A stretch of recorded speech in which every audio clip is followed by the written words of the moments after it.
তারা আমাদের অফিসে গত 2 দিন আগে কার্ড নিয়ে যায় এবং আমাদেরকে অনেক রিকোয়েস্ট করে যে সেখানে প্রায় 200-300 আহত সহযোদ্ধা যারা ওনারা আসবেন থাকবেন, আপনারা একটু দয়া করে এসে বক্তব্য দেবেন। তো আমরা যাই হোক, গতকালকেও তারা আমাকে ফোন দিছে যাওয়ার জন্য, অনুষ্ঠানে রিকোয়েস্ট করছে। তো আমি বেলা 3টার পরে আমার 4-5 জন সহযোদ্ধাকে নিয়ে আমি সেই সমাবেশ স্থলে যাই, সমাবেশে বক্তব্য রাখি। বক্তব্য রাখার পরে ওই সংগঠনের সভাপতি আমার পাশে চেয়ারে বসা স্টেজে, আমি যখন বক্তব্য দিয়ে স্টেজ থেকে নামলাম তার পাশে গিয়ে বসলাম চেয়ারে, তখন তিনি আমাকে বলছেন, ভাই আপনার বক্তব্যের পরে ছাত্রদলের ছেলেপেলেরা উত্তেজিত অনেক। বিপ্লবের 4 মাস 5 মাস হয়ে গেল, আমাদের সহযোদ্ধা ভাইরা এখনও হাসপাতালের বেডে কাতরাচ্ছেন, অনেকে এখনও ক্ষতিপূরণের যে ঘোষণা সরকার দিয়েছিলেন সেটাও দিচ্ছেন না। তো এরকম কথাগুলো আমি তুলে ধরেছি এবং এই সংবিধান যে ফ্যাসিস্ট সংবিধান, এই সংবিধান যে জনগণ চায় না, এগুলো নিয়ে আমরা কথা বলেছি। এটা তো বিএনপির বিরুদ্ধে বা ছাত্রদলের বিরুদ্ধে না যে ওরা উত্তেজিত হবে। আমার সাথে যে 4-5 জন ছিল ওদেরকে নিয়ে আমি সমাবেশ থেকে বের হয়ে যাচ্ছি। তো বের হয়ে ওই যে শহীদ মিনারের যে সিঁড়িটা আছে নিচে নামার, ওই সিঁড়িগুলো দিয়ে আমি নিচে নামতেই মানে নিচে নামার আগেই পিছন থেকে 25-30 জন ছেলে পেলে এসে আমাকে মানে পিছন থেকে অ্যাটাকটা শুরু করছে।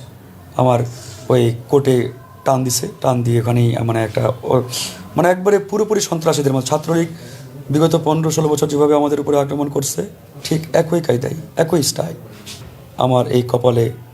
মানে তারা কথাই মারতে চেয়েছিল আমি জানি না, আল্লাহ জানে সেটা ভালো। তারা আমাকে হত্যার উদ্দেশ্যে এটা করছিল কিনা এটা একমাত্র আল্লাহ জানে। তো আমার যেটা মনে হয় তারা আমাকে মেরে ফেলার উদ্দেশ্যেই এই কাজটা করেছে। তারা হলে ছুরি থাকবে কেন? তারা যদি আহত হয়ে থাকে বা ছাত্র হয়ে থাকে তাদের হাতে ছুরি থাকার কথা নাই। 5টা পরে সেলাই দিয়েছে। আমি রিকোয়েস্ট করছি যে আমি সেলাই আসলে একবারে ভয় পাই, আপনারা একটু সেলাই না দিয়ে যদি ভিন্নভাবে এটাকে সারানো যায়। বলছে ভাই ভিন্নভাবে 6 মাসও সারবে না, যে পরিমাণ ক্ষত আপনার এখানে। মানে ওখানে আক্রমণটা করার পরে এক পর্যায়ে মানে আমি তো আসলে কি বলবো, মানুষ তো আসলে জীবন বাঁচানোটা তো ফরজ ইসলামে যেটা আছে স্বভাবতই। মানে আমার পুরো মাথা থেকে রক্ত ঝরঝর করে পড়ছে, আমার শরীর সব জায়গায় রক্তে একবারে এটা মানে আমি আসলে ভাষা ওই সময় তো আমার সেন্সর ঠিকভাবে কাজ করতেছে না। পরে আমি যখন হাসপাতালে নিয়ে আসছি আমি দেখছি যে পুরো শরীর আমার রক্তে একবারে ইয়া অবস্থা। পরে এই জায়গায় তো আসলে প্রায় 1.5-2 ইঞ্চির মতো ক্ষত। যাই হোক, ডাক্তার আসলে কম কথা বলতে বলছে। এবং আপনারা জানেন যে এখন পর্যন্ত বাংলাদেশের পুলিশ প্রশাসনে ভারতীয় রয়ের এজেন্টরা আছে এবং হাসিনার দোসররা কিন্তু প্রায় 90% চেয়ারে বসা। স্বভাবতই তাদের টার্গেট আমাদের মতো উদীয়মান তরুণদের।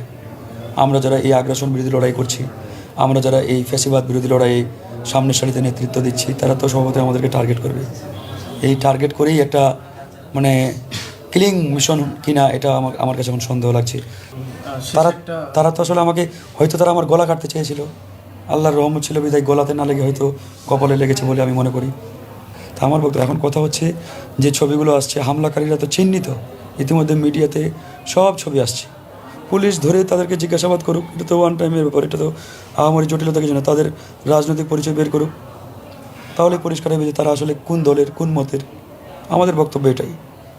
এখন পর্যন্ত 22 বার হামলার শিকার হয়েছি, 21 বার আওয়ামী লীগের আমলে, আর গতকালকে আমার এই হামলা দিয়ে 22 বার হামলার শিকার আমরা হয়েছি। সুতরাং আমাদের দিকে কেউ রক্তচক্ষু দিয়ে তাকাবে এগুলো আমরা সহ্য করব না। তারা তো পিছন থেকে কাপুরুষের মতো হামলা করেছে। সাহস থাকলে ফেস টু ফেস হামলা করো, ঘোষণা দিয়ে আসো যে গণ অধিকার পরিষদের সাথে আমরা করতে চাই, আমরা দেখতে চাই তোমাদের শক্তি কতটুকু।